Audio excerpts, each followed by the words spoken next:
everyone, it's GT time. I'm your moderator, Kyle Bossman, and joining us, as always, is our uniquely talented and knowledgeable panel, including Brandon Jones. Hello. Daniel Bloodworth. Hello. In the super seat this week, Matt Blair. I'm back. And making this all happen, Ian Hink. Hi. Hey, everybody, it's GT time. It feels good.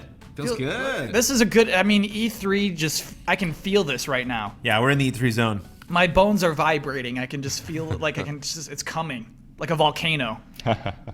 Okay. That sounds uncomfortable. It's just the best feeling in the world, to be honest. Matt Blair, you are in the super seat this week, Yes. so I have a question for you. Okay. What is a project you did in high school that you're still proud about? You know, for the first time, I actually read the email beforehand, and I prepared for this. I'm honored.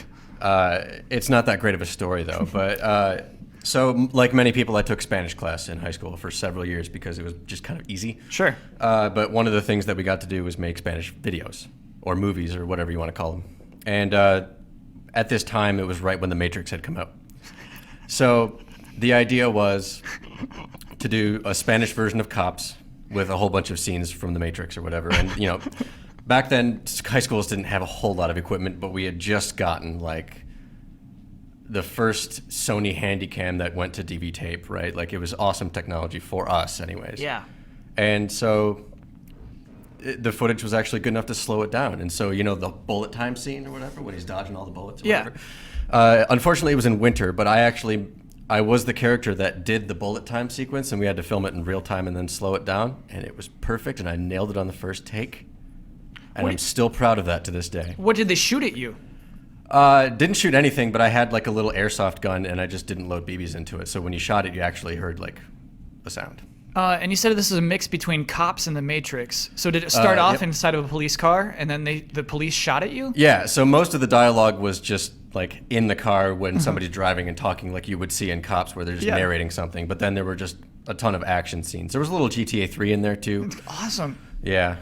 So we're uploading that later today? I lost the footage. Oh It's my gone. God. It has gone to the ether. Oh, that hurts. It's That only one in my hurts. memory. So I have to take every opportunity to talk about it because if I didn't, then it would be gone. For Lives all on of in our time. memories. Yeah. What is the Spanish word for cops? Policía? Okay, I'll take it. Everybody, let's get started with some corrections. Please begin corrections music. We have a lot. Brandon, I'm actually mad about this one. We'll talk about why.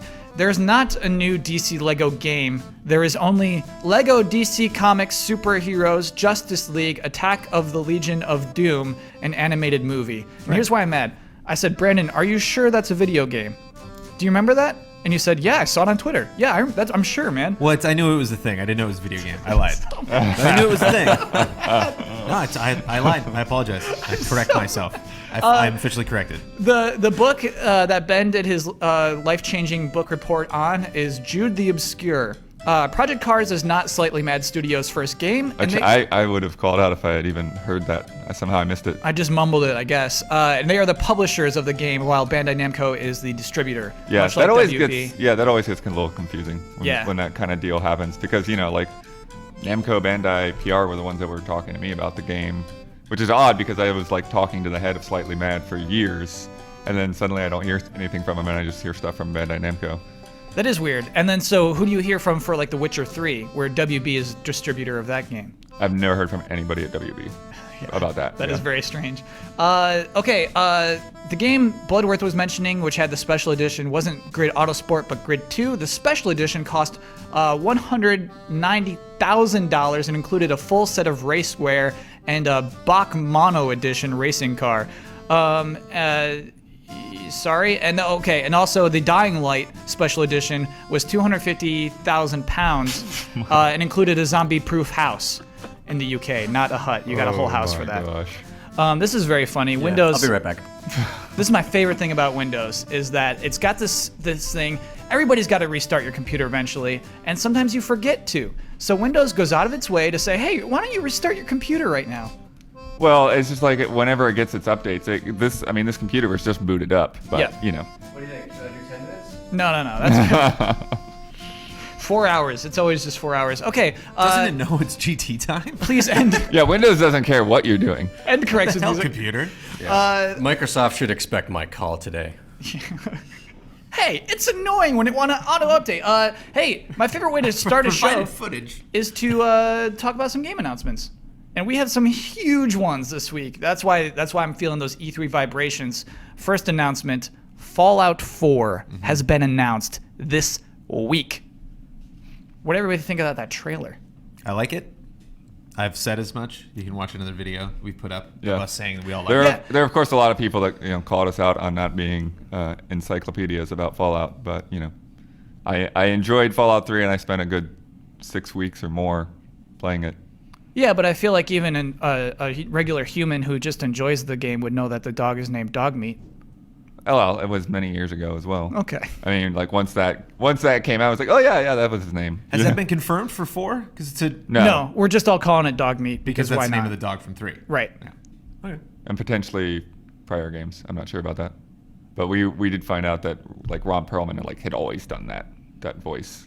Yeah, it wasn't. I think the way that they wrote it in, it's kind of like the Bond theme. It's like if you have a composer that's working on a Bond movie, it's just like, okay, how can I work this in a way that you haven't heard it before? Oh. And in the trailer, he's just kind of like, what? The soldiers said that we'd all die. I guess war never changed. It's like, yeah, you got to do better than that. For 4, you have to figure out some other cool way. Maybe cut them off. Maybe have like an alien. I don't know, just something else. It's like, oh, okay, Fallout 4. Yeah. Or it just has the vibe where it's just like, another one of these, Just in that moment, just in that one line, the way he utters, the way they structured in the script for him to say those words. They should introduce a character named War who's always up to ridiculous hijinks, and then the Bad War. catchphrase of everyone else is like, That could be you. War never changes. He's That could be you, incorrigible. Ian. Yeah, that's very Yeah. funny.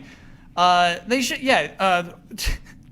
to explain to anyone who hasn't even heard that Fallout 4 is happening, in the trailer, the line "War never changes" is in there again, and we gave it a hard time for that. And some people were like, "No, it has to be in the trailer." It's like, fine. But I mean, beyond this trailer, what do you think of this announcement? Fallout 4 is here. I think it's huge. I think it's really cool to do before E3 because it's really selective. I mean, movies do the same thing. It's like the beginning of the summer, right before the holidays. Like there's these like 2-week windows where it's literally like we saw it with Nintendo and Square Enix. So they both had their little shuffle, and Square Enix finally, Caved. moved. Yeah, caved Yeah. basically. So it's fun to see like, oh, that day, what was it? Was it Monday or like what? When this counter goes up and everyone's Oh wondering. yeah, like, counter is up on Monday. okay, what is this going to count down to? And like they had it on their website, they had it on Twitch, like they had their YouTube video all ready to go. And the Twitch was actually late. It actually started like a couple minutes late, like after the countdown actually like stopped. We ticking. know nothing about that. But yeah, I've never experienced anything like that before. But I just thought it was really smart to have everybody be like, wow, I'm really excited about E3. Whoa, Fallout 4. And then it's like everyone else who wants you to do anything, leading up to E3 and be like, yeah, but we're going to be at E3 and here's our thing. It's like, you don't matter today. Like, it's all about Fallout 4 today. That is the huge announcement, what everybody's talking about. And you had a bunch of questions, Daniel, and I think they raised a bunch of questions, which is really smart going into the press conference, and yet still that was an extremely substantial piece of media showing off like all these different environments. That's clearly something that like is definitely going to happen, has been worked on for a really long time. If they do want to try to sell a release date in 2015, like I'll buy it, it all depends on the next couple pieces of media that you release. Well, Yeah, because let's it's talk been, about that. Yeah, Go it's, ahead. it's been a long time since Skyrim, and that's basically the main thing that the last team worked on, So it's, I guess it is feasible that Fallout 4 could come out this year. I just don't want to see any more, things to compete for my Game of the Year psyche. It's I like think a lot of people would be happy if it did, though, right? Because a lot of people over the past few years have complained about how we get an announcement and then either we never get the game or we get it 4 years later and it's changed. A lot of talk about downgrades, which is just whatever. But like just the fact that you have a highly anticipated announcement that could actually come out later that year, that's kind of refreshing these days. I think. Absolutely, yeah. I think it worked really well for Bloodborne as well. It was, within a year, pretty much. Yeah, this would be even shorter if it comes out in 2015. And I guess what's funny is Bethesda's own store on their website, you could pre-order the game and it said 2015 on their own site. Amazon had it listed for 2015. I think GameStop did too. But did they there's a say lot of- December 31st? Because that's always a placeholder. No, they said TBD 2015, which is even more placeholder. But it's Yeah. reason to believe this could happen in 2015. Another reason why I think it's feasible, and something that is a large part of the discussion about Fallout 4, is that graphically it's a little underwhelming.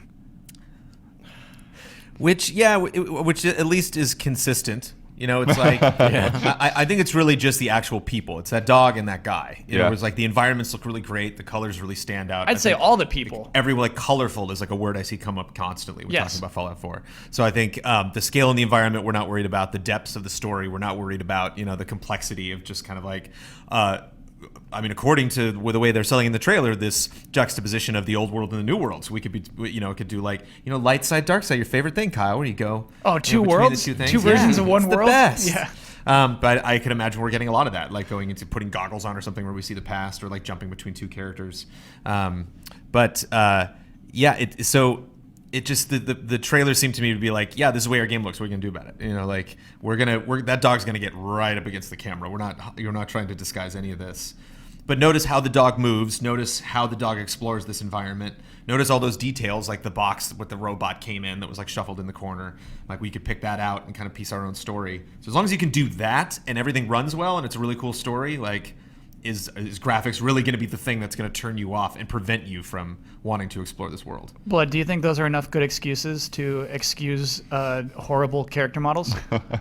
I think it's definitely a weakness that Bethesda's had for a long time, and obviously there's only so much that they're going to be able to do with Fallout 4, but I think it's time for them to start looking into like, well, okay, well, what do we need to do to start actually looking like a competitor in this again? Because, you know, their games do involve a lot of character interaction.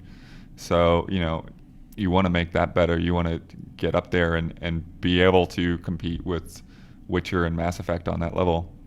You know, I just thought of something. Bethesda just dealt with the paid mods issue with Skyrim. Do you think they'll start off with paid mods for this game? Like, you know, mods will make the game look better, like pretty quickly, probably.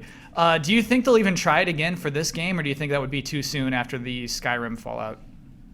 I think that whole thing is gonna take a lot of extra thought, and I don't know if that really. I mean, obviously, it's going to be another group of people that try to figure that out, but I don't know that a new game will necessarily help that argument. I think the people are going to be pretty upset if it's not handled perfectly, no matter what. Yeah, you're right. Matt Blair, are you a graphics guy, or are you the kind of guy who says, no, this looks fun? That's the fun is always the point. Right? Like, I mean, we didn't complain about graphics when we had regular Nintendo and Super Nintendo. It always Absolutely, kept getting I did. better. Well, you were not nice. You know, Genesis was all about graphics because it could do weird, crazy animation things that Super Nintendo Sure. either Yeah. couldn't do or didn't do. We were just looking at Rocket Knight and everything that Right. was like. There's so many crazy things that Genesis was capable of. It's really. I weird. remember even just like Strider's like big sword, which is like that kind of thing you couldn't find on, you know, Super Nintendo. But at least also, not in its early years. Super Nintendo could rotate sprites. Right. So And it's do totally 3D. different aesthetic. Yeah. Oh man, that was so crazy. But it always comes down to what they're actually trying to achieve, and Bloodworth touched on that perfectly actually earlier. It's like when the whole point of your game is talking to people and getting the experience, like you're in a post-apocalyptic world.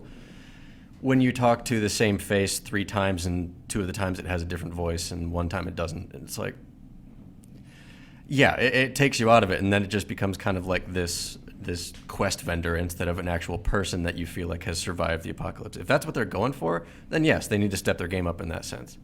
But like, how do you make dirt look good? Oh, I can't see every grain of sand on this beach. Like, at a certain point, it looks good, but the main point is you're going to be exploring this huge world, and you're going to be doing quests, and you're going to be shooting a lot of random mutated characters and stuff like that. If the gameplay is fun, it doesn't matter how it looks. Then, you know, Metal Gear Solid 2 is kind of the other end of that spectrum for me, where it's like we're on the PS2 and now like the lip movements match up with the dialogue and stuff, and like there were a lot of advancements. I remember that game for that, but more so I remember it for its gameplay and for its story and for all of that stuff. And like that's an example for me of a game that looked great for its time, but it doesn't matter how it looked because the rest of the game was fun to play. And, you know, somebody can rip on me for picking 2 instead of like 3, but that's fine. All opinions. No, 2 was amazing when it came out. Right, and like the gameplay was better and the dialogue was better than 1, at least. Everything was an improvement instead of just being like, oh, this game looks the best out of everything and that's why I'm going to buy it. No, make it look good. That's great. But it's got to be fun to play. Otherwise, what's the point? I think that's the point that you said, is like whether you're actually going to love everything else about Fallout 4, but then be like, I can't play this because it looks like that. You know, it's like I don't see a lot of people doing that are going to be in love with the game. It's going to be something that reviewers are going to ding the score for. It's going to be something that people are going to gripe about when they're like demoing it on PC versus consoles and stuff. But they actually making that purchase decision, I don't see anybody being like, yeah, I played Fallout 1, 2, and 3, and just like, that dog can't, you know. Yeah, so I was being antagonistic just to be a good moderator, but honestly, I like that it's a little scaled back because we're having so many performance issues with every other game. And it's open world, and the way Yeah. that they introduce the world in that trailer is very suggestive of like, take in this room, okay, just this room and what happened in this house. Got it? Okay, now look at this giant city, and imagine every room that you go into also has those little details. Well, they won't do that. That's why they like to start in the object and pull back. You know, I'm gonna they like say to that really room get was- focused on one specific thing. Look at this girl in the hula skirt in the front of this bus. Now look at this whole city, you know. And they kind of did the same thing with the trailer. And so just like following those characters. Somebody pointed out on Twitter that you actually see those parents with the kid on top of the vault when the explosion goes up. Yeah, they Like, get torched. Yeah, I didn't pick that up. So it's just like, sucks to be them. So it looks like Yeah, I don't think it's a good trailer.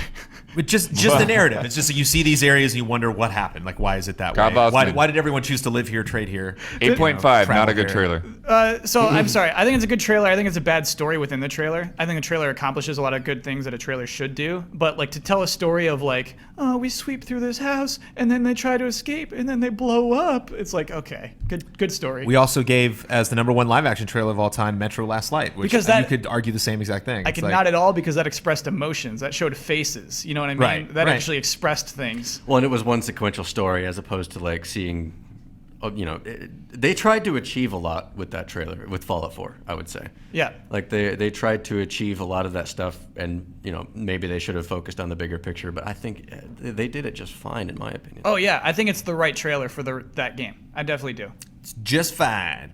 I would change. You know what? No, I would change the beginning of it. I would change the story you're trying to tell with it to have more of an impact there. But showing the scenes they showed, showing is again, everyone is talking about the colors because they showed colors. You know, that is so important. They were riding that neon sign, Yeah. definitely. But also, yeah, just like showing a huge like ship, a thing you've like that huge cool like Like pirate a Zeppelin ship. thing? Yeah. It's like I've never seen this in a Fallout game. Oh, yeah, yeah. just show things like that. That's so important. Like, excellent. Thank you. I for feel like showing there's that. been stuff like that, but A pirate ship.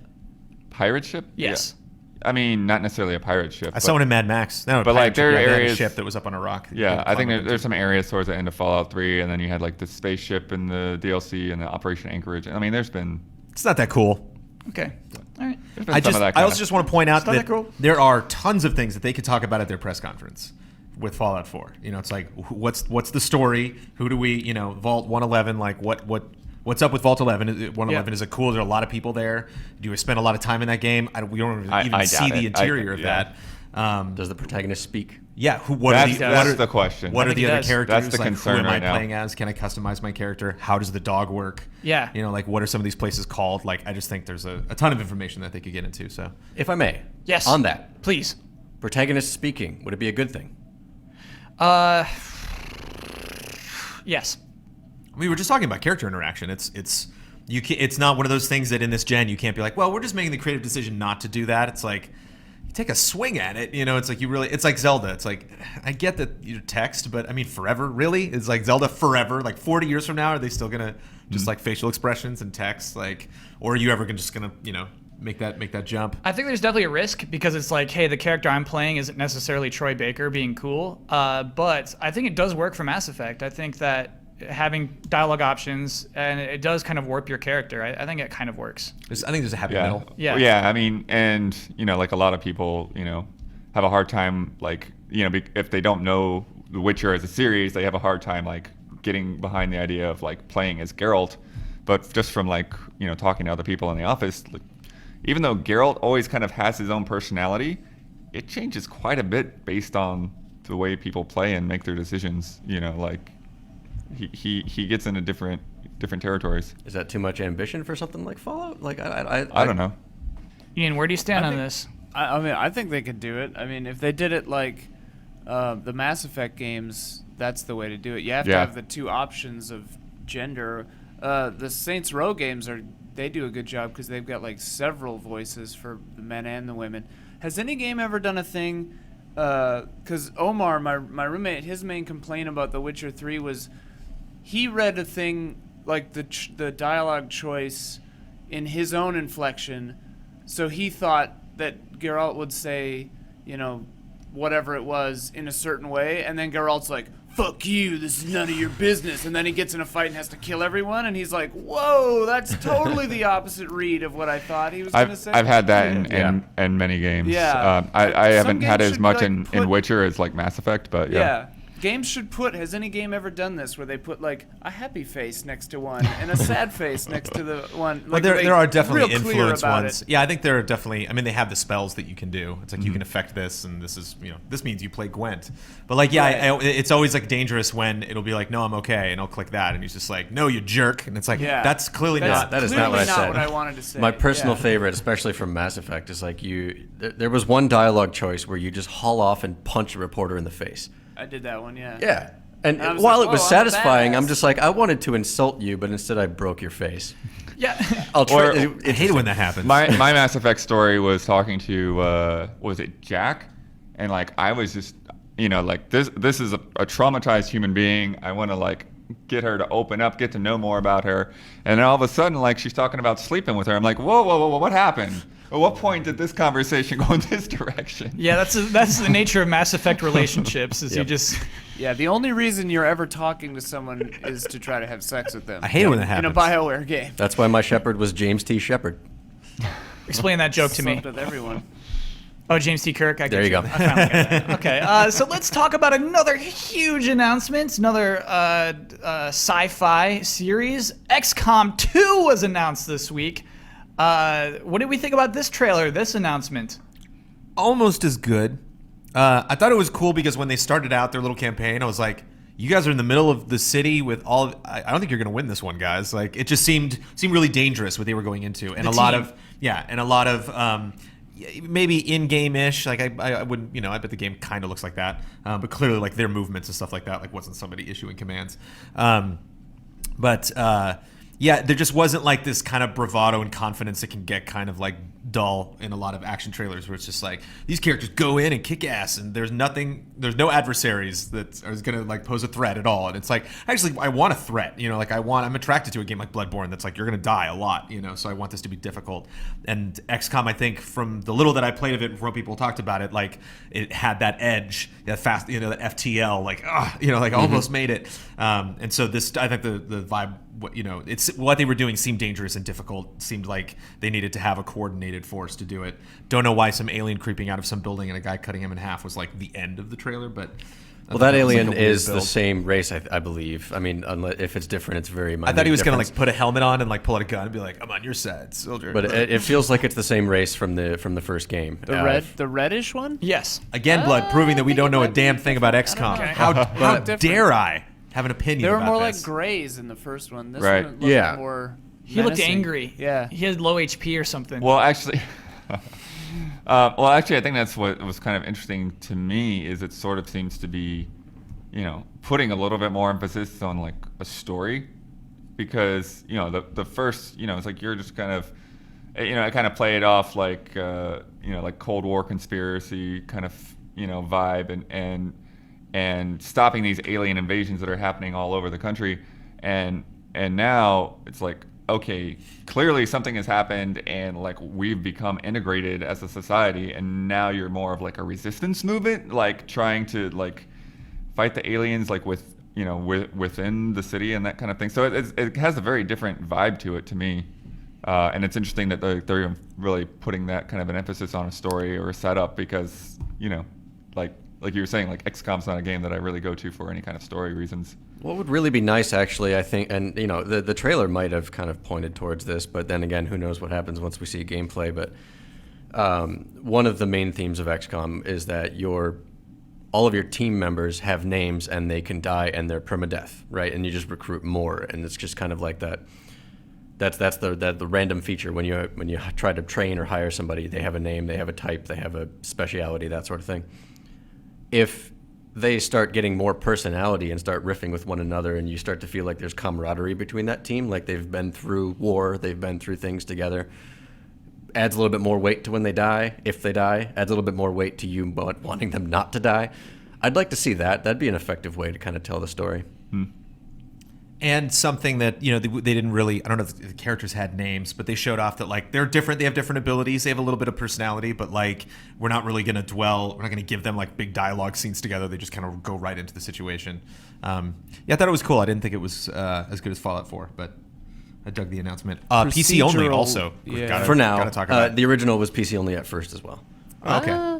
Wasn't it? I thought that was simultaneous on consoles too. It wasn't a long remember. wait. It if wasn't waited long. all. Yeah. Correction. It might have been at the same time. It was at least the same year. It was at least the same year, and I'm definitely thinking it won't be the same year for this release. That is a crazy thing. This game is a PC exclusive. Is from 2K, a huge publisher. So that is kind of rare. That Well, is they kind have of. Civ. Sorry, Civilization. is also 2K? Yeah. Oh, okay. So they're used to just publishing PC exclusive games. And aren't they both Firaxis too? Yeah. Yeah. Yep. So So is that a big deal? That Well, this I game think is a I think PC it's exclusive? interesting that they did the console versions last time around and now they're not. So I wonder if they're like what the reasoning is behind that. Like, is there some kind of mechanics that just aren't going to work this time with the control scheme they came up with, or Have they come out and actually said, we're only ever doing this on PC? No. The game's been announced exclusively for PC, though. We saw it at the end of the trailer that it was PC and Mac, right? Yeah. Maybe at E3 they say, oh, by the way, consoles later maybe. Or, That'd be the dumbest thing in the world, Matt. Why would they do that? I don't know, but like they might come out later this year or after the game comes out. They're like, Yeah. let's save it for another announcement next year or something. Like, in 2 weeks, play this on your console and your iPad and all the other devices you can play one on eventually. I don't think this will stay a PC exclusive for very long. Honestly, to Bloodworth's point that maybe there's a reason it's on PC, if it's not sales, which is probably the most obvious one, is you would look at like their sales, there might be a free-to-play-esque element to it. You know what I mean? A sort of like reason that like you can buy like microtransactions. Oh some God! Sort of, I would You see that buy going new straight to soldiers with iPad real first. money. yeah, you know, like some sort of Oh God! Heroes of the Storm. You know, like some Oh sort God, Kyle, of no. MOBA element is Don't- why don't- You're just No, pulling well, this out of your ass. I Like, am. you don't I am. know. No. So But that's a I'm good guessing point. for why it would be PC exclusive. You know what I mean? I think that my- might be- Procedural the level answer I'll pull design. out of my ass is it's just developed for it first. It's going to Yeah. cost money to port it to other consoles. That's Sure. the money that they want to save. Uh-huh. Yeah, because people were talking about like maybe it's scaled back because it is so soon. If we're going to get it, did they talk about 2015 or is it going to be? This is another rumored 2015, not So- confirmed. it's So, yeah, not confirmed? Oh, okay. I don't believe it is.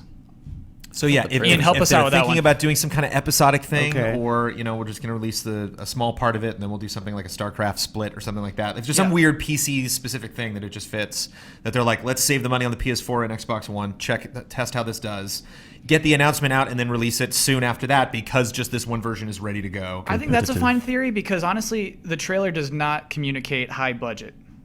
I think you're right, Brandon. I think it's Yeah. got a kind of limited budget. This game. Well, And that- compared to what though? yeah, just Because when you compare it to the first game, it looks better in every way Yeah. that No, you can measure. the trailer. I'm talking strictly this trailer. This announcement trailer that was released this week. That's all we've seen. So that's what we were talking about too, right? Yeah. Well, I know, but if you're not going to compare it to other games, you should probably compare it to the first game. No, compare it to a Civ trailer. You know, compare it to any other thing that 2K publishes. The trailers. You know what I mean? It's just it doesn't. I didn't see any flaws with it. Yeah. We could be getting a CG thing at their press conference. I'm seeing rumored November 2015. I'm not sure but yet. not if confirmed? it's confirmed. I'm looking into it. You know what we should do is just like accept most of the things I say as fact, and then like just really move on. double check. I can actually just look at the press You can release. pretend that Um, happens. I have a tell me funny how little hard idea that for can you. happen. If they wanted to do it on PC first because of competitive multiplayer. What do you mean by that? If they're going to add some sort of competitive multiplayer to the game, which is, I don't know, maybe it's possible. It'd be kind of cool. Maybe they want to get it out on one platform first and test it before they put it on every other console. It Yeah. does That's have a tough thing to one-on-one master. multiplayer mode. It says. Cool. Okay. Yeah. The other one had that too, though. I Did it? think. Yeah. I think so. I remember playing against my friend on the PlayStation. Yeah, I remember. Okay. I think Justin was way into it. Yeah. Yeah, we should talk about that. Yeah, That was fight says back to November. reclaim control of Earth. They definitely say that much. Wait, what? Blood, you're just supposed to be looking up the release Good date right now. contribution. I think The- that was the most interesting thing in the the article press blast. said November. So. Oh, okay. I'm excited about procedural level design because Wait, why? seeing the same, because you saw the same 5 levels over and over again in the first game. First game's glorious, but that got a little old. Are there samurai swords in the first game?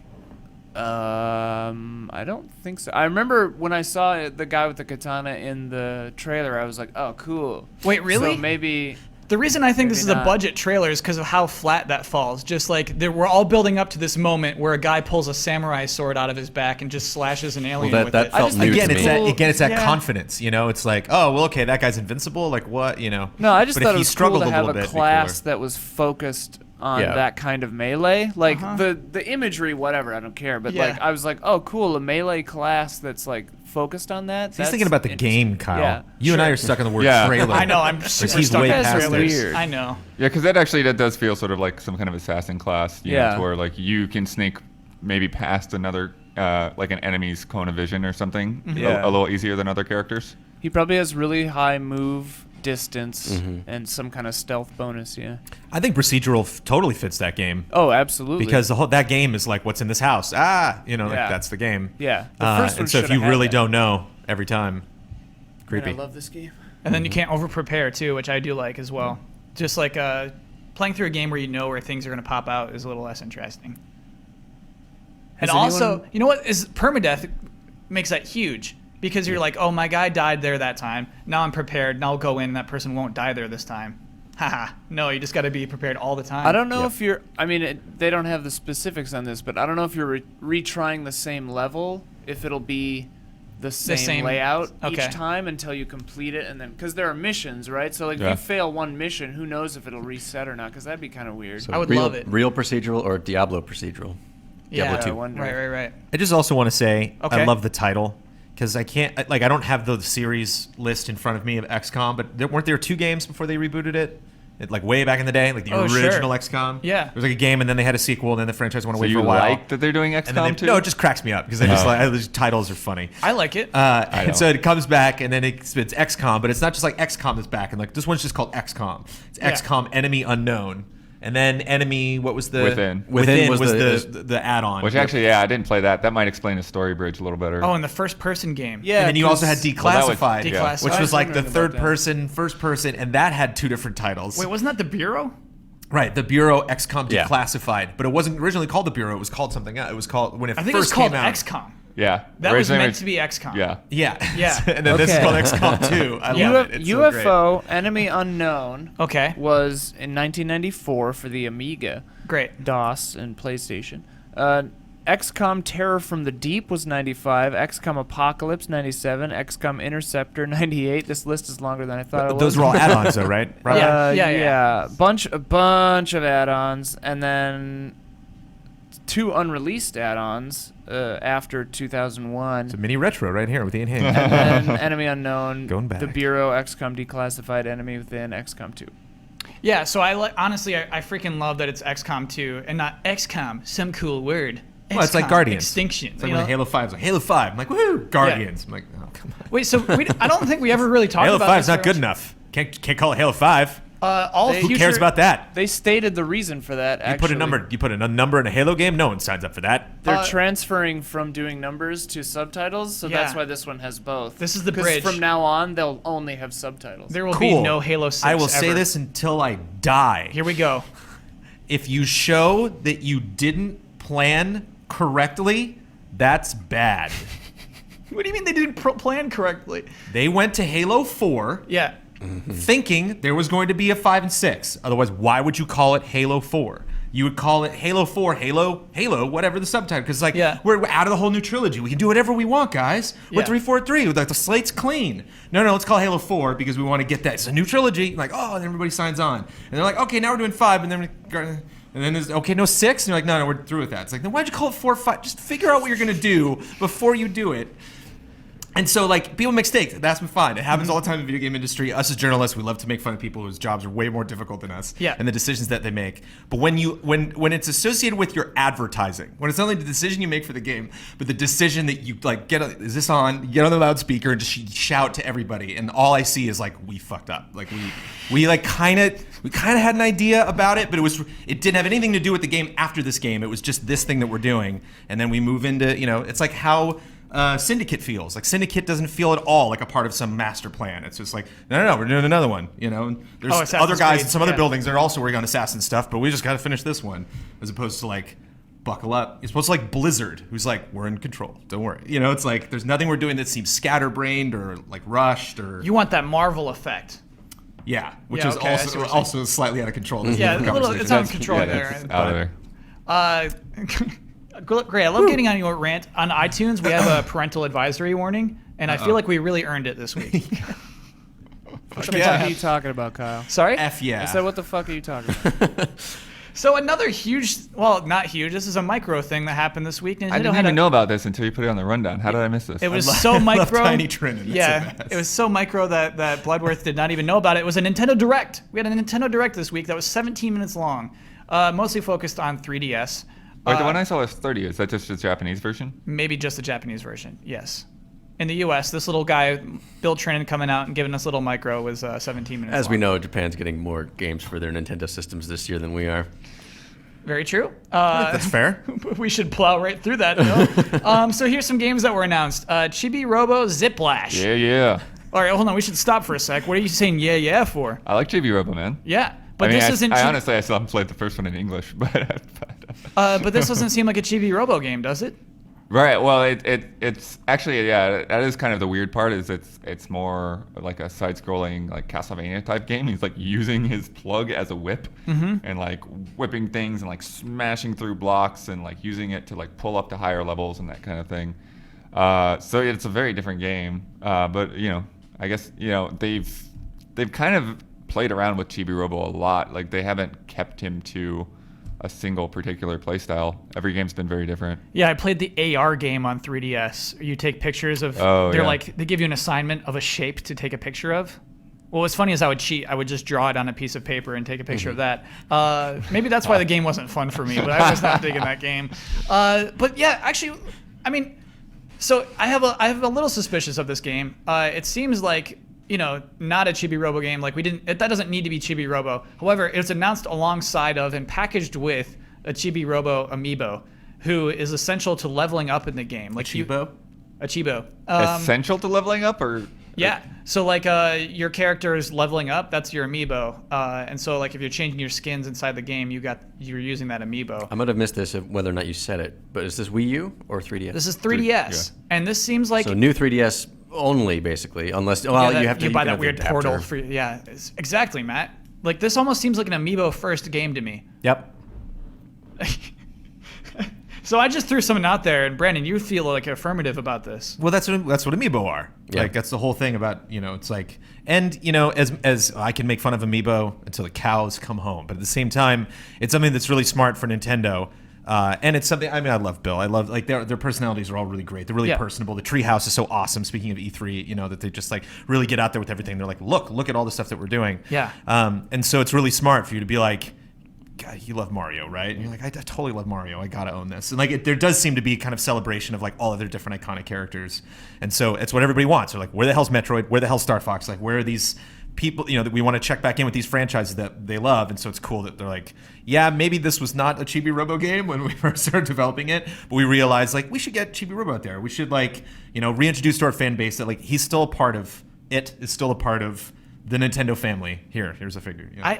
Because I'm honestly, Brandon, I think there's a huge distinction there. Is that like most of the games so far, amiibo has been an add-on, you know, an afterthought. And I think this one first was like, okay, let's do a Chibi Robo amiibo and let's make a quick game using that figure. It's like all we do is there's like no end to how we can complain about Nintendo. 'Cause No, it's like I'm they not should complaining. make it. No, I know. This is like, everything I want. I know Okay. we're big hypocrites. Yeah, It's I like know. they should make more amiibo centric, you know, focused games, and then they Yeah. do one. And it's just like, oh well, this was only made for amiibo. I think this is how to do it, though. I think amiibo should be first. If you're going to use amiibo, I think it should be up front. You know Yeah, what I mean? right. But if they came out with a Metroid game that the amiibo was required, Oh, no. Right. everyone would go insane. Right. They Chibi would Robo hate is them. kind of the perfect character Right. for this. Right. I'm It's with you, small Kyle. enough Great point, that Matt. it Because doesn't matter. Yeah. Nobody, I don't think anybody's ever complained about Chibi Robo as a concept. It's cool, it's goofy, it's quirky, it's perfect for this. And like this is a way for like I'll probably buy the Chibi Robo amiibo because it's cool. And cool and quirky seems to be like the killer sell for amiibo figures. Yeah, it's always sure. like the really smaller ones. You know, like that seem to be rare and And it tough is to get. adorable. Throw a little Metroidvania or Super I haven't even Metroid seen it, for, and I can picture it in my head being ridiculously cute. Yeah. Yeah. Oh yeah, it's you don't have the picture, do you? But No, yeah, it's the funniest pose because this is kind of like plopped down, like he's like He's a little exhausted. it's like he's sitting Yeah. he's sitting at a picnic. Yeah. Like his legs are out in front of him. He's got his plug on his head.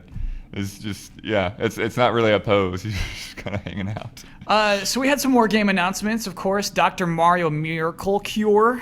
Slurred my way through that one. That is a 3DS Dr. Mario game. We know how I feel about Dr. Mario. We have Wait, Little we Battler's do? I don't, yeah. Experience. Don't Okay. don't enable him. Okay. Okay. Little Battler's Experience. I looked this up. This was a game that was called, like, it's got a very different name in Japan. It's like Balls something. But so You're like balls something. yeah. Today I am, I guess. This is Little Battler's Experience. This is the first time it's in the U.S., I guess. It's like a little robot building game for 3DS, so that's kind of cool. Exactly. It's like okay. We'll have Kyle play that one. Right. We have I wonder. Yeah, I mean, it's interesting that they're pulling that out. You know, because like they also had Custom Robo, which never really took off in the States. yeah. And we haven't seen anything from that franchise forever. This one has a nice associated toy line though, that like toys that look cool. Right. Like you build the toys. But I in mean, real life Custom and Robo could have cool toys or cool amiibo. Custom Robo could have cool amiibo. That's a drop ball right there. What else was in this? Oh, Project Treasure. We made fun of the announcement of Project Treasure. I'll still make fun of Project Treasure. Sure. This is an exclusive Wii U title from Bandai Namco that is free to play. And now we saw it in action for the first time. And so it's 4 players. You're kind of dungeon crawling together like a third-person shooter type of game. Action game, I guess I would call it. Third-person Right. action game. And why are you making fun of this game? It just looks really simple. It looks like environments. It's like I'm gonna get sick of that in 4 minutes and 38 seconds. I'm just like, okay, I get it. Like maybe the classes are different and that changes things up, but it just seemed pretty mindless. Just Are we kinda talking like, cheap dungeon crawler clone sort of thing? yeah. Just like imagine Imagine Dragon deep- Quest Heroes with 1/8 of the enemies in a extremely confined space instead of free to being in play. this like amazing right, but free to play. Or Yeah. imagine Deep Down, but with less graphics. Yeah. Way less, no clear arcade like Soul Calibur circa 2002 kind of like visual aesthetic. Yeah, I was very surprised by this game, to be honest. It doesn't make sense it's free to play. It doesn't make sense Bandai Namco is making it exclusively for the Wii U. But this could be based on some trend that's in Japan that I'm not aware of, or some franchise that's selling really well for some other company or them. You know, that they're like, oh, let's make one of those. It If could it just plays anything like Baldur's Gate Dark Alliance 2, I'm in. The characters are It not won't. going to be like that. No, the It characters won't. are sort of I like guarantee it won't, but cool characters. Yeah, they're like kind of modern. Yeah. So So what? yeah, I mean, I think that kind of threw me off too, because like I was expecting something that was a little bit more, fantasy, medieval, or whatever. It's like, oh, like these guys look like they just kind of came out of Tokyo or something. Yeah. But they're treasure hunters. They want treasure all the same. be, and it's free. You can't complain about free. It's very interesting. We'll see if that can work on a the lot Wii of U. people complain about free. Oh, I just did. yep. It's recorded. Sure, let's wrap up Nintendo. Let's talk about one last thing. Oh, Splatoon. Splatoon unlocked its ranked mode almost immediately. Unlocked it on Monday, and game released on Friday. This was a complaint amongst a lot of people of just like that they were holding it back. Nintendo said, well, when enough people reach level 10, we'll unlock ranked mode. And they're like, oh, okay, that happened really fast. Here it is. And then released a new multiplayer map and also a new weapon. I think, though, that there was no install for those. I think those already existed in the game. So do we have a problem with this when it's free DLC, on-disc DLC? Do you know what I mean? Is that cool? Sure. I mean, they're trying something. Sure. Right? Like that.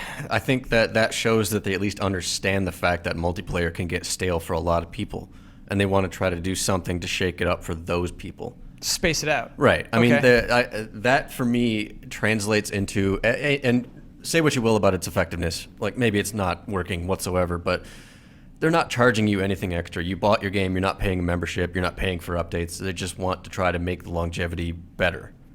It's an attempt. That's a good sign to me. I don't see anything wrong with it. I'm kind of with you there, Matt. I guess the opposite side would say I spent $60 for this game. I want all of the content. What would you say to that person? Shut up. Ouch. No, honestly, like you got $60 worth of game day one, right? I mean, is anybody going to deny that? Oh, 2 weeks later, you find out that there was a new gun and you just can use it now, and you're like, oh man, I was gypped 2 weeks ago. Come on. There's a lot of game. There's a lot to Splatoon. I played through the single player. I freaking love it, and a little bit of multiplayer. Didn't get to level 10, but I got to level 7. And I had my time with it. I'm pretty good. I'm all set. Yeah, I mean, well, and two, it's like Nintendo was very clear that ranked battle would be unlocked after launch, because and for very logistical reasons. It's like they want to make sure there's enough of a population so that you're not sitting in that lobby forever. Sure. And Well, also, you're not like, you don't have those people that are playing it for 24 hours a day. Like it allows you enough time to play to get to a point where I think Everyone's at how the same level, you mean? Well, no, but the level pools are a little bit more well defined before you start with ranked. Because if you just start at level 1 or whatever, and I don't know, I think the way that they probably do their matchmaking with ranked, because that's a common problem with almost all ranked multiplayer games, right? Is like a week after launch, you have the people that have been playing nonstop and they just own everybody else as soon as they get in there or whatever. So maybe that just gives you more time for the rank pool to kind of even out, so that the best of the best are playing the best of the best, and then the newbies are playing the newbies, and you kind of you've had enough time to identify who those people are. Or maybe it's as simple as they just want people to have enough time with the game to get good, to feel like they have a chance with ranked mode. It's one or the other. It's one of the things that sounded so stupid when they announced it. I said, what are you doing? And then, after it is in our hands, it's like, oh, this kind of makes sense. I just wonder if you can't try a pre-launch. It's really exciting what they've been doing in the last couple E3s, where they had like the Smash Brothers tournament, now they're having the Nintendo World Championship. If you need a couple days for everybody to get up to 10, do that before launch. Like do like an early launch for like people that subscribe to Nintendo in some way, people that are part of the name changes every year, but how can I like subscribe to Nintendo basically? What's that called? Wait, what?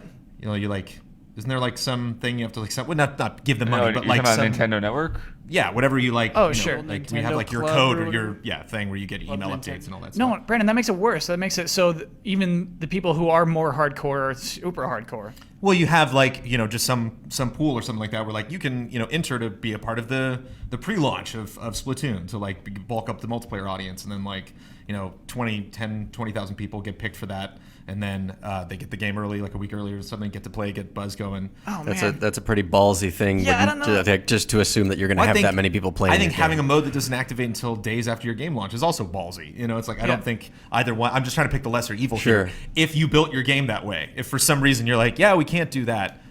Well, It doesn't really make sense to me. I'm not sure if you guys know this, but Heroes of the Storm does a similar but not same thing, where I think you have to get to level 20 as your account needs to get to level 20 to start playing. 30, I think. 30? Thank you, I think Ian. it's 30 for the one and then 40 for the other. It might be 20. Yeah, and 40. like you have to play a lot of the game, and you have to you don't have to master it, but you just have to be familiar enough with it before you can even start like the league play and the I dig ranked that. play and I stuff definitely like dig League that. of Legends, I think, does that too. You have Yeah. to get level 30 before you can do the like hardcore ranked games or whatever. Yeah. So yeah, they definitely did it first, I'm sure, but that was just my first experience with it. Does this not have some kind of, until you're level 10, you're just playing for fun no matter what in Splatoon? No, you level up, but I mean, you will be matched with people from level 20 to level 1, and it's not auto balancing.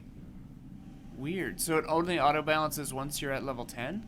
Once you go into ranked, once you're starting to play ranked matches, I think. So why wouldn't it all just be ranked from the beginning? And if you're at level 1, it matches you with level 1 people. This makes no sense. I think just because you're goofing around, you're just goofing around in that first mode in Turf Right, Wars. But if I'm a level 1 person Yeah. and I go into this game and I get matched against level 20 people and get decimated, I'm like, screw this game. But Yeah. it's the way that the game's designed, because they're not just like ranked and unranked, they're actually different game modes. Yeah. And so the unranked Turf Wars, like, it's not dependent on you like being good in a shootout against another guy. I mean, you just run around the map and paint the map, so you can actually be the best player and not even Get 0 run across kills. another person. Whereas when you're in ranked, it's like you're in a more confined space. You're constantly in the face of the other team. One target. Yeah. It's like King of the Hill, basically. So That so makes yeah, more so it sense. makes more Yeah. sense to be familiar with it at that point. Yeah. It's cool. I'm pro it. I was definitely against it. I definitely thought it looked stupid, and this is another weird Nintendo thing that looks stupid but turned out to be smart, I feel like. I have a question. Okay, what is it? Just general not Nintendo centric question, just a question. Am I just forgetting? Are there always this many huge game announcements 10 days before E3? Usually Like they're Fallout leaked. 4, XCOM 2, like did Not- they not every announce year, but Fallout yeah. 4 because it was about to get leaked or something? Because Well- I'm like, what is Bethesda's press conference gonna like? There's gonna be no like wow moment. There gameplay. definitely will be. Oh, gameplay. Yeah, Yeah. You'll see Gameplay, I them don't actually care, doing a but demo, game I've or already the, seen. That's a big deal for the them. Del Toro trailer, whatever he's working on, some cool live action thing, like the story, really, of Fallout 4. Like, What's actually really funny, Ian, about your history thing is that we used to have GTTV. We used to have a TV show. And every year, Jeff Keighley would get to announce 1 or 2 games on that show that wouldn't make it into a press conference. And so, I mean, Bethesda obviously would have, but I'm not sure XCOM 2 would have made it into anybody's press conference. So it was a good idea to release that trailer this week. And that's generally what GTTV would be. Like, that's why we announced, like, Castlevania Lords of Shadow 2, I think, was on GTTV. Right, Well, but it's usually like- it's crappy games. Oh, and not Star Wars XCOM 1313, 2. actually. Star Wars 1313 we announced on Yeah. GTTV ahead of E3. you have to imagine like 8 dudes that are about to get in like a brawl, right? You know, like a cartoon, like, you know, Warner Brothers, like they just jump in this big cloud of smoke. So this is Wacky Races. Yeah, and it's Okay. it's like Brawl in Hearthstone. You literally Okay. throw all the cards in, and one card comes out randomly, and like Yeah, I hate that's that like card, that's by like the the way. winner. So you have all these 8 guys, you know, waiting for, you know, June 14th to like step in the ring and start beating the crap out of each other. Yeah. And this is like if one guy went over to another guy, and just kicked him in the ribs, like when the ref wasn't looking. And Yeah. it's just like that is going to work out for him, whether like he ends up beating that guy personally or whether that guy just gets beat up because he got a little bit ahead. But it's just Bethesda being like, these 2-3 days before E3, hours. Oh, and then, you know, tune in. weird- Please the- be excited for our Sunday press conference. Well, like the weird thing to me is like the exciting part of E3 is like confirmation of rumored games and announcements of games you had no idea were coming. and you'd be like, Megatons. Holy crap! Yeah, we call those megatons. Yeah, But and like, those inevitably just 3 get of you those have been talking about the announced game. already. Whereas Yeah. I still think people are going to be talking a lot Sunday night. Yeah. Because Oh, nothing for else is sure. happening that day. For sure, So but, like, like, yeah, their whole what- thing is like what's get in gonna there happen first. at E3 now? Well, Preemptive strike. Also, bear in mind, and I don't know if this was an intent, but it certainly is a benefit for these people that released their trailers or announced their games ahead of time, saying more info to come at E3. You take that interest away from people who are desperately clawing at a rumor, trying to find proof beforehand. So many leaks over the last few years, it's ramped up. Sure. I guarantee it. Without even needing to do the research, we all feel it. It's ramped up where it's too easy to leak a game. It's too easy to spoil that moment at E3. This feels like a way for somebody to be like, okay, here's a taste. In Fallout's case, it was a really big taste, but like I said, like they're going into it probably thinking, if they're going to show gameplay, that gameplay is a really big deal. Because we just announced the game. A few days later, we're showing you gameplay, and now we're talking about when you're going to be able to play this game. Like, that's My a really thing big is- deal for them. My thing is like, let's say I'm a kid, right? And it's Christmas is coming up, and a month out, I'm pretty sure I'm getting a Sega Genesis. I'm not sure. You've but heard a I'm lot of pretty rumors. sure. There's been a lot I've of heard rumors. some rumors. Yeah. I've heard some rumors. Uh-huh. But I'm not sure. I want to wait till Christmas to see the Genesis. I don't want to Yeah, know but- I'm getting a Genesis a week ahead of time, and then at Christmas I get to play with But there's my a Genesis. there's a key difference in what you're talking about, Ian. The difference is, in this case, you have no idea what a Sega Genesis actually is. Whereas, like, within the instance you're talking about, you know what the Genesis is. You went over to your friend's place, you played it, you know, Right. like, you have proof of concept. You literally just need to, like, physically have that object. Right. Whereas we still don't know what Fallout 4 is. We don't really know. Your parents We showed you the know controller. It's exactly the same as 3. with There more could be colors. 5 specific story characters, and we just saw one of them. Yeah, there yeah. could be literally 50% of that game that you play in the old world. There could be all sorts of new ways that you interact with other characters. It could have 4-player co-op. Like you have no idea. There's all sorts of other stuff that they can add on. I bet you there isn't. Yeah, your parents, they That's a showed you safe the bet, but controller. still. They showed you a screenshot of Echo the Dolphin, and you're Right. like, whoa, whoa, whoa. And then they said, nope, okay, we'll show you the rest on Christmas. Right, That's what I'd be happened. pissed. For me, with anticipation, it's a double-edged sword because on one end it's like, oh, they already came out and they showed this stuff, so they're not going to have anything to talk about later. And on the other end, it's like, well, they all know we're going to be thinking that, so maybe they are putting. It's like poker, you know, maybe they are putting out this good hand, and it's like, Yeah, oh, well, okay, I let's guess not- maybe you yeah, guys are let- going to win the show. Let's not forget that no matter what, Fallout is not going to be a quick game to show off. You're Yes. going to have at Yeah. least a 10-minute demo, Yeah. probably longer. Dude, what if they do the thing we've all been dreaming of, and their press conference is like, Fallout 4 out right now?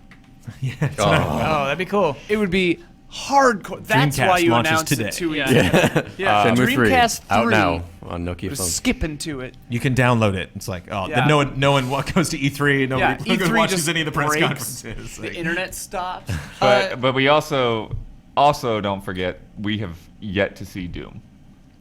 Oh, yeah. Sure. People that Yeah, went yeah. to QuakeCon saw Doom. Yeah. None of the rest of us have, and Plus, that is their. We've seen the about big seven card. shattered seconds of Yeah. like cinematic trailer, I think. I'll make a guarantee right now. Bethesda will announce one game that isn't announced right Yeah. now at Sure. the press conference. It'll It'll be happen. They're having a Dishonored press 2, conference. and everyone will Yeah, be like, meh. All right, gentlemen, we have to do quick impressions, please.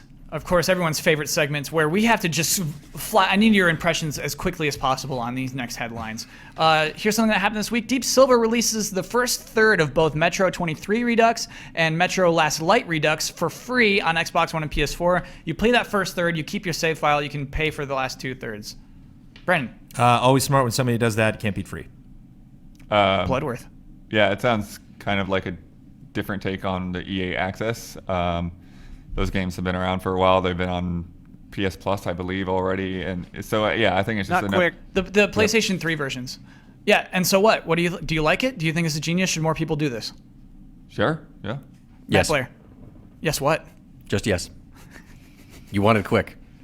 That was very great. Demos are quick. good. Demos are good. Yeah. Demos Well, are good. That's not even a demo. That's It's a long demo. 8-chapter demo. Trial, demo, all in the same Trial. I category. like trial. Trial's Yeah, good. I freaking love that. Okay, the DC MOBA Infinite Crisis will close on August 14th, 2015. The game officially launched on March 26th of this year. Already just like, okay, we're pretty much done here. Brandon Jones, your impressions of that? I'm sad because they're DC, but it's fun because it's like the edge of the galaxy. Like this is the edge of the MOBA galaxy. Sure. This is when the big MOBA bang happened, this is where it stopped. Daniel Bloodworth, 2 years too late. Matt Blair. Not every game can succeed. Sometimes you take a risk, sometimes it doesn't work out. Wow, those are really good quick impressions, I gotta say. Steam announced this week that it's offering refunds of 14 days. If you don't like your first 2 hours of the game within 14 days, you can get a full refund on any single game that they sell on Steam. Brennan Jones. Consumers can't not be happy about that. Sure. What about publishers?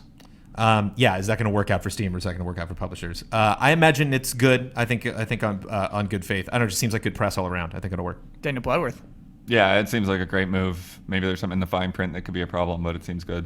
Matt Blair, do you think the console holders will have to follow? Yeah, it's a slippery slope. Protecting your consumers is a good thing, but Too long. it could go wrong. It could go wrong. Yeah. Yeah, I mean, there's some games I bought and played for 2 hours, and I said, oh, I'm done with this. That's definitely happened Some to games me. are only 2 hours long. Yeah, well, it's like asking for your money back That actually halfway is through a good movie. point. Yeah, I wonder if that counts on 2 hour long games. They have said, hey, we'll police this. If you're trying to abuse it, we'll be able to identify that. How long was Homesick? It took me about an hour and a half, I think. Yeah, Right. take it back. Take it back to Steam. Lastly, Capcom announces a Mega Man animated series coming 2017. Brennan Jones, quick impressions, please. I love Mega Man, but won't be watching this and wouldn't be really emotionally invested in it. But it's cool that he's getting a show. Good job, little guy. Daniel Bloodworth. I can only hope that they actually have a game in the works to go along with it, They have to. And that it's a that's good what game. should be implied, right? which is the harder part. More excited for this than the Sonic TV show. I'll say that. Sure, Matt Blair. A former silent protagonist now has a voice? Yes. No. Okay. Oh, he's spoken before. Yeah, it's not the first time. Oh, sure. Even I'm in just games, kidding. even in Mega Man games, you're right. And in the old show, Captain N. Okay. Kyle, what's with this dog? Why a dog for this Uh, image? He's a sad dog when you talk too long. He's a little like, exasperated. Yeah, I Yeah. think that's what I'm looking for. Okay. It's just He's like, just okay. be quick. Yeah, please. it's the end of the That's show. exactly Let's what's just happening. wrap it up. If you're- Quick impressions, please. If you're a We got- listener, Kyle has to take that dog on a walk when the show's over, Yeah. so he's waiting. yeah, to anyone who's just in your car listening to this is because I have slates that appear for every news story we cover, and for this one, it's probably the one I may take the most liberties with. Is just a sad-looking dog who's like begging everyone to be quick. Let's do another very quick segment. This is, of course, we got one who started this conversation. The quick version of that. This is from Quagthias. Here we go. While this has pretty much always been the case, it seems we are lately seeing more examples of games released that are subpar version of the game being shown at expos, even if it's just a trailer. Think of how much work has to be done to get a game ready for showtime like that. Work that could have been devoted on focusing on what will become the final game and not a slice of it or proof of concept. My question for the panel is the trade-off worth it? Is it more important to devote resources to show off your game at the right time for optimal hype, or to launch with a product that meets expectations without an air of disappointment? This is, I think, very relevant question, Quagthias, this week because of Fallout 4, which did wait a long time to make its announcement and isn't blowing everyone away misleadingly with graphics. I mean, how does everyone feel about this? Is it worth it to try to get to E3? Yes. Because I think the games that have launched that have had lots of issues, I haven't really seen that like really directly affect sales. I haven't seen a game come out that I had, yay expectations for that's like, whoa, those sales clearly dropped off because that game was glitchy. It just seems glitchy is like something we complain about a lot, but doesn't really affect their bottom line. Maybe that'll have franchise fatigue, and if it's just like known as being glitchy, but even Fallout 3, which is like one of the most celebrated role-playing games ever created by mankind, just doesn't work. It's like there's all sorts of places where people have broken that game in numerous ways. It's still a huge game, blockbuster.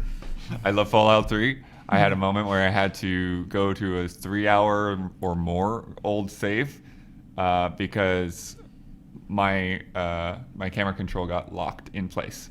I could not move the camera.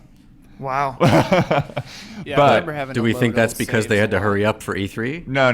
But Yeah, exactly. I do think that is a different issue. I think it's weird because with some, so like in the case of say The Witcher 3, in a way like that was them being very ambitious with the type of game that they had never made before, and it sounds like they have like some real regret and more than likely, won't repeat that mistake with Cyberpunk. Like they'll wait till they know like, okay, what can the game actually handle before we show it off. Something like Watch Dogs, there's a lot of other factors into that, man. Like they didn't know what the hardware was going to look like. They probably were like being pushed to put together a demo because Ubisoft sure. wanted their big surprise For and they E3. wanted to be first to next gen and all this other stuff. It was a new engine for several teams. That went way beyond like the development of that game. What's funny though is I think it worked. I think Watch Dogs sold as well as it did because it showed that well at that E3. Yes. And you got to keep in mind too that like it's not like the developers work really long time with a totally separate team and a separate demo just to focus on this side thing and then like send it out to the universe and then get like no feedback at all or just go back to development of their game. Like I imagine you learn a ton from that. It's like you get the whole early reaction of what people actually think about it, what they like, what they don't like, and you look at those headlines and you see like, okay, Watch Dogs came out. What is the one thing that people are like, this game's doing this? And so it's like, okay, everyone focus on that, and we got to make sure that is the best. And when we go out and do interviews and they bring up questions, we know what they're going to be asking us because we already know what they thought of our game because they saw not only a legitimate representation of it, but like our vision, like what we really, really want this game to be. That's a good point. That And is if people very like valuable. aren't impressed by the visuals, if the team at Fallout 4 is like, oh, okay, people are really kind of obsessed with graphics. That is really like the only thing they're talking about. Maybe we should spend a little more time and like give this dog fur. Yeah. Yeah. No, you're right. That's invaluable. That's like I'd imagine. I don't know. a that lot for of sure. money and resources goes into E3. It's hard to see the returns on all of that, but it is for things like that. It is for just like the attention. Being trending on Hype. Twitter is worth millions. Like people for talk something. about exit polls way more than I believe is necessary whenever elections come around, and like Yeah. E3's exit polls for Q4 Yes. when the sales come out, just like who's gonna win this, who's in the lead right now. Though to be fair, Evolve was going to win this at this point last year. Do you know what I mean? Right, but Evolve Evolve came got out. but Evolve got delayed. Yeah. Oh, you're right. It After came out. E3. It came out in February, didn't it? Yeah, You're it right. came out the year later. So Yeah. Also, it come out- without that, like, look at what the game really is. It's actually very specific. Like, when you get the chance to hype in front of a ton of people saying you can kill monsters and all this crazy stuff, like, very broad strokes of the game that try to hype it up and make it look really cool. But at the end of the day, it's completely multiplayer. There's no, like, it was part of that kind of Titanfall-esque thing where it's just like, we're making this one game, this one experience, and it's very concise. And But they wanted it to sell like an Uncharted game. They wanted it to sell like Call of Duty, right? Like, Well, no, that's they, their they chance wanted to do sell it. better than Call of. Well, not They, better they than always Call of do. Duty, It, but it better always than comes down to Uncharted. business, Yeah. right? Ian's dying to say something. What's up, Ian? I was just wondering, do you think, because if I was running some kind of like game development studio, I would keep my A machines on the table and my B machines in the drawer. Like I would keep the people making the game, and I'd have B team. They actually make do that. The E3 thing, yeah. Yeah. So it's like, it shouldn't impact the game whatsoever. Well, it's usually a task force of some kind that's been part of the main team. Like it's expensive enough as it is to maintain a full staff working overtime hours all the time. Yeah, it's all resources, Ian. Like if they didn't have that B Right. team working on the demo, they could still be people working on the actual game. Yeah. Well, and that's one reason we're not going to see Zelda this year, probably. Is because they don't have that resource to make an Yeah. E3 demo.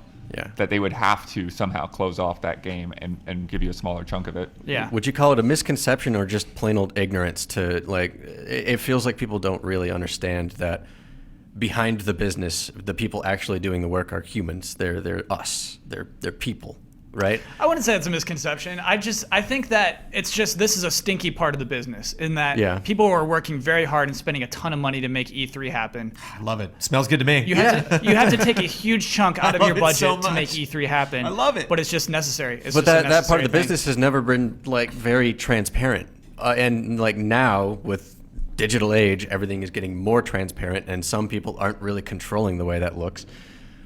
But it's hard to grasp the reality when people get so mad about, oh, I deserve this when I hear about a game announcement and all of these things. It's like these are some people that are working hard to make a game. Some people are better than others, and crunch time is something that happens around E3. Crunch time is something that happens around launch, and it's terrible for these people. But that sort of thing is terrible for everybody. When you're having to meet a deadline and it's very stressful, and you're doing a lot more work than you usually do in a smaller amount of time, all of that sort of stuff happens almost everywhere for things like this, for E3 announcements, launch, events, things of that nature. It's also sometimes where people do their best work, right? And so you touched on it right away, where you're like, when people are hurrying up, you learn a lot because you start to get more efficient. You start to figure out how to make things work in ways. And that's why we have this symptom of downgrades these days, right? Because at the end of the day, when they show off what they really want to do with this game, they're trying to tell you the experience and how it's going to look and all this thing. When it comes crunch time, you have to start making sacrifices. That's just the way it is, because you've been given an amount of time and an amount of money to make a game. Yeah, Quacktice is If you don't do it, you're fired. You're done. Quacktice here is imagining a world without that. Right, and that's the problem. Imagine not having that. Like how good that That game would be fantastic. Yeah. A perfect world would be great in many ways. Yeah. But at the end of the day, or at the end of the year, or whatever, or the quarter, usually, you've got time and money. Make the most of it. Because if you don't, then we're going to find somebody else who's better than you. That's the reality of people who are making games. Well, and there's also the reality of, aside from those factors, I mean, anyone that's ever produced anything, even like one of our little videos or episodes, it's like you go into a project thinking you're going to make one thing. Chances are, if you make the thing you thought you were going to make exactly the way you thought, you probably didn't do a good enough job. You probably weren't ambitious enough. Whoa. Bloodworth. That's You pretty need to deep, change man. a lot of stuff, and sometimes you have to kill your babies because that actually isn't very good. You're saying you have to kill your baby or else you did a bad job. That baby in many has ways. to die. In many ways, yes. Okay. If you're not failing, it means you're not aiming high enough. Also, Okay. All right. fair. That seems motivational, but also pessimistic to me. Anyway, it is No, time it can for bets. happen, though. Let's talk about The Elder Scrolls Online, Tamriel Unlimited, coming to Xbox One and PlayStation 4 next week. Big deal. The Elder Scrolls Online currently has 87,214 followers on Google+. Pretty good on Google Plus standards. Google Plus. Where will that number be next week? Brandon Jones, it is your turn to reveal first. 105,000. Wow, that's a lot of Google Plus followers. I think it's going to be 92,345. Matt Blair, I don't want to. please. 91,073. That's a good one. And Daniel Bloodworth. 87,100. I'm way high. So you don't think it's going to expand that much, huh? You think it's going to go down? It's already gone down since you put that number on the sheet. It's already gone down. Google Plus, no. you're so weird, Google Plus. Oh More my people gosh. are playing this game? Unfollow. Well, I mean, yeah, not necessarily more people have played it since last night to this morning. Please, I forget every time how this works. Yeah. If you overbid, you're Doesn't done. matter. No. It's just It's close. just Price is closest, right. closest give or take. It's the Yeah. person Yeah. closest. Yep. So let me lock those in now that Matt is clear. Yeah, you can still win this, Matt. You were feeling so unsure. I should have clarified that before I wrote down my answer like an hour ago. I think you got this, Matt. I think you probably have the best bet. But let's talk about last week's bet. Talking about Splatoon. which released last Friday. If you do a search for Splatoon on DeviantArt.com, last week you got 2,923 results. What will the number be at this time this week? Blood bet 2,970. Again, he went with the low bet. Brandon Jones went 3,200. I went 3,412. Ben in the super seat bet 3,300. So I have the highest bet, which is the winning bet, because right now there are 4,561. Doubled. It's almost, yeah. It's an increase of like 1,500 DeviantArt submissions of Art. Splatoon. And Safe Search was on both times. Safe Search was definitely on. I definitely kept Alright. Safe Search on. All right. Art Wow. is an Checking addiction. that you're not Yeah, go gaming Splatoon. the system. It's all art. All that stuff is art. Those are some cool looking characters. They're very unique, I would say. Yeah. That'd be fun to draw. I think that's what's crazy is Nintendo, they put out a new IP finally. It happened. It's a very unique IP from top to bottom. The Yeah. gameplay, the characters, the modes. You're right, because I mean, like Codename Steam is also a new IP from Nintendo, but nobody's doing fan art of that. I mean, Well, people no. obviously are, but yeah, no, Steampunk's a big deal. that game is not a big deal. No. That game didn't, it didn't do that. It didn't have that impact, and Splatoon did, and I think that's remarkable, to be honest. I have a unfounded wondering. Okay. I wonder what the average age of DeviantArt artists is, because Splatoon is definitely aiming at that like early mid '90s kind of vibe. Yeah. I So- wonder if like DeviantArt people are from that kind of age range and they gravitate toward that. I wonder. I think also, like, if you're a high school kid, you're way into this because it feels like a kind of cool thing to ironically kind of like in high school. Well, The but 90s are coming back. It doesn't Yeah. impose itself on you. It's not like trying to teach you lessons about being a teenager or anything like that, really, is Yeah, it? no, and it's not trying to be cool either. It's just a bunch of It's bunch of kind of trying to be characters cool. running around having It's fun just throwing painting things. squid ink. It's also Yeah. about color. Yeah. Yeah. It's like anybody who's just like red, like I can see them being really inspired by that. I also get a strong tagging vibe from it. I mean, you're a bunch of graffiti artists basically running around. Yeah. Yeah. So I think that's I saw a lot of people like spelling things in the game and then putting them up. on And- So social how many media. 8 to 12-year-old kids are gonna be running around with a paint roller on fences like I'm having fun? yeah, exactly. I don't want to be political about it. I think it's a huge deal that women and men are equally represented in Splatoon. I think it's honestly a huge reason why this happens as well. It's a very forward-thinking children's game. It is. I think it's actually really cool. Go Nintendo. You did it. Awesome. That does mean, however, that I get a point. That brings our score to Super Seat 8, tied with Bloodworth at 8, Brennan Jones at 2, and Mr. Bossman now at 5 points. All right, that feels good. Oh yeah, that was a correction that no one corrected. Well, I corrected it just now. Last week I said I had 3 Yeah. points when in fact I had 4 because I copied and pasted from the wrong week. You know what? It happens. Anyway, I do certainly have 5 points, and now also I get 2 things. I get to promote one video and I get to close out the show. The video I'm promoting is actually a strange one. I just want to make people aware of this. We're doing our 10 days countdown to E3. Last year we did 30 days. This year we're doing 10. We're focusing. Brandon's hating you for bringing that up right now. Yeah. Why that we're doing a reduced? That we're doing 10 instead of 30? It's all Our killer. E3 coverage will be equally as cool. Yeah. Oh, that'd be so cool. Yep. We We'll reduced concentrated it by awesome. The amount our staff was reduced. We are not doing a third of the E3 coverage. That's literally true, Ian. I never thought about that. Oh, ouch. Oh, look, we're It's doing. like, what are you worth? Like about 4 countdown to E3 videos. 3 to 4, basically. 2.5 countdown to E3 videos. Oh God! All I'm saying is, so depressing. those are cool videos. You get hyped for E3. I love being hyped for E3, but also they have very interesting things that happen I at the very wrote, end of them. voiced, and cut the first episode, and Yeah. like I got hyped while watching it, like while proving it. Just like, yeah, E3. Yeah, E3 is coming. Yeah. It was EA. EA is their first Battlefront, episode. yeah. So that's the video I wanted to promote. Let me close this out. Here are our Twitter names for listeners. Matt Blair, what is your Twitter name? Did you actually pick?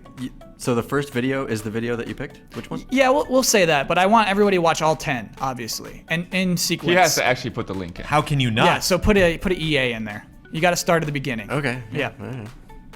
Because Sorry, what was the thing you just asked me then? What is Twitter your Twitter handle, handle, Twitter man? Oh, Mattias14. Yep. I'll buy it. Spell it like it sounds. You tweet about as much as I do. I know. Well, I've been good lately. Oh, really? Ish. Okay. Then I've been bad. So, Daniel Bloodworth, what is your Twitter handle? D Bloodworth 2. Uh-huh. Game Trailers VO. At Kyle Bossman. Oh, you looked at me. Yeah, I need I'm that. at Ian Hink. We never give at Ian Hink any credit at the end of these shows, but I'm there for you. When There I it win a is. bet, we're going to hear Thanks. at Ian Hink. Thanks, Kyle. Everyone, thank you so much for watching, for listening, for streaming, for downloading. It is all appreciated. We'll be back here next week, same time, same Thursday night or Friday morning, whenever you get it, or sometimes you get it over the weekend. Nailing it. Nailing it. Okay. Doing a good job. And now to close it out, Derailed. everyone, you must remember that tomorrow is forever all ours. Wow.